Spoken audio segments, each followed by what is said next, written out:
코로나 특별기획 연재 전기소설 의사여 너 자신을 치료하라 로베르트 코흐 1 라이크 출판사 1장 구더기들.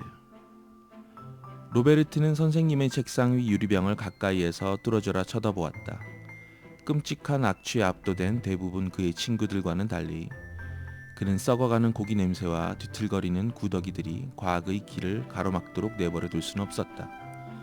이제 그는 클로스탈 김나지움 고등학교 학생이었고 가능한 많은 걸 배울 굳은 의지가 있었다.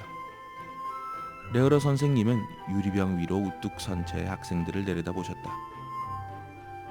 어제는 한 마리도 없었던 구더기들이 오늘은 이 유리병 속에 확실히 보이지? 그는 말했다. 그러고 나서 그는 그 옆에 있는 고기가 담긴 또 다른 유리병 하나를 가리키며 말했다. 그 안에는 구더기들이 없었으며 유리병은 납지로 밀봉되어 있었다. 그러나 선생님께서는 계속 말씀하셨다. 어제 이 다른 병에도 고기를 넣어 두었지만 아직 구더기들이 없어. 그는 계속해서 왜 첫 번째 유리병에는 구더기들이 있었는지 설명해 보라고 프란츠에게 물었다. 프란츠는 구더기들을 보지 않으려고 애써 고개를 돌리고 있던 학생이었다. 프란츠는 썩는 고기가 구더기들을 만든다고 대답했다.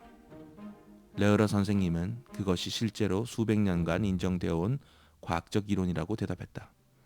그러면 왜 밀봉된 유리병에서는 구더기들이 나오지 않았을까? 또 다른 학생은 아마도 고기가 구더기들을 만들려면 공기가 필요한 게 아니냐고 제안했다. 또 다른 학생은 바리가 썩는 고기에 알을 낳았고 거기서 구더기들이 나왔다고 말했다.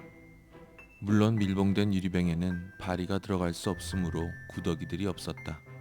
그게 바로 자연 연구자 프란시스코 레디가 1668년에 확실히 증명한 것이지.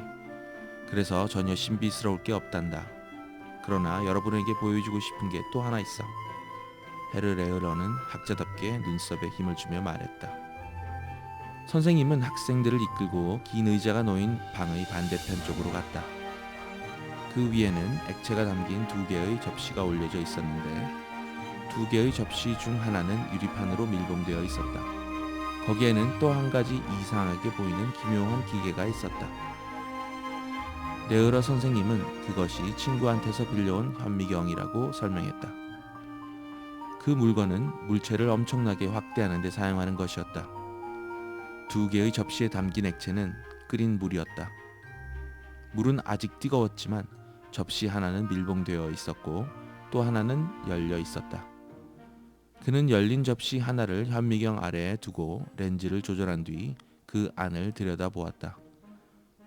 볼거리를 찾은 듯 만족한 모습으로 그는 로베르트에게도 보라고 권했다. 로베르트는 아주 작은 생명체들이 물속에서 꿈틀거리며 수영하고 있는 것을 발견하고는 놀랐다. 몇몇은 녹색의 벌레들이었고 다른 것들은 작은 새우나 개처럼 보였다. 어떤 하나는 머리처럼 보이는 곳에 촉수가 돋아나고 있었다. 이번에는 밀봉된 접시가 다시 현미경 아래로 옮겨졌고 로베르트는 미세한 야수들이 때로 꿈틀거리는 세계를 발견했다. 나머지 작은 무리의 학생들도 그와 같이 이를 관찰했다.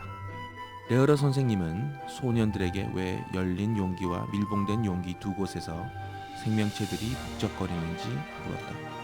열린 접시는 공기 중에서 있던 생명체들이 물속에 자리 잡은 것일 테지만 다른 한 접시는 완전히 밀봉된 상태였으니까 말이다. 이 생명체들은 물속에 줄곧 존재했을 리 없다. 물을 끓였으니까 말이다.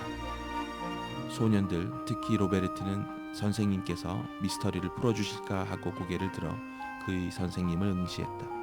그러나 기대했던 것과는 달리 선생님께서는 고개를 절레절레 흔들며 자신도 잘 모른다고 말씀하셨다.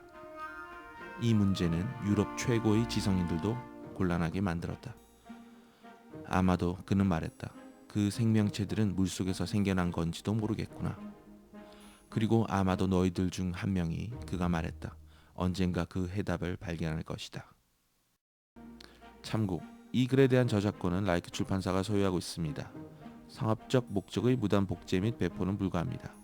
작가의 글과 의견은 라이크 출판사나 출판자와는 관련이 없습니다.